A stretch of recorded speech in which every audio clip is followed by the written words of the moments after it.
dobrodošli u novu epizodu alternativne medicine u kojoj je od sad pa nadalje u buduće vaš domaćin Ogulin Ćulibrk Oglo.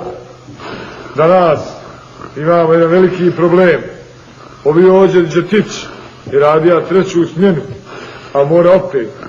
No, međutim on ne može da se probudi. Evo viću. Ustaj, Ado, ustaj. Neprijatelj prelazi rijeku.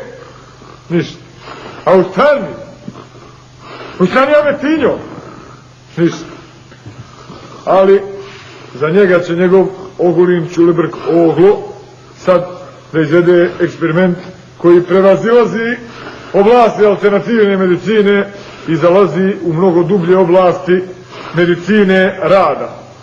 Za ovi eksperiment nam nije potreban limun, tako da ga možemo odmah baciti.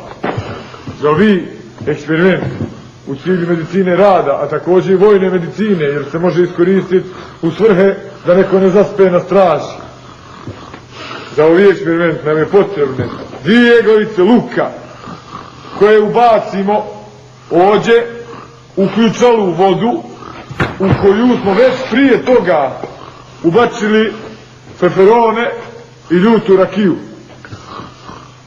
Sad ovdje promiješamo ovo i onu krpu koju smo prvu ubacili iz ove vrele vode izvadimo sa svim ovim ljutim začinima i ovdje aj džabe, a vidi, a stani Ametinjo, jao meni, a šta učim? Tako, on sad neće moći da spat, od sad pa nadalje i u buduće neće moći spava.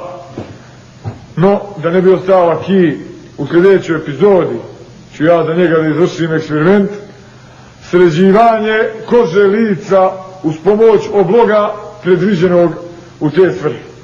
Doviđenja. A gdje pobježi žao?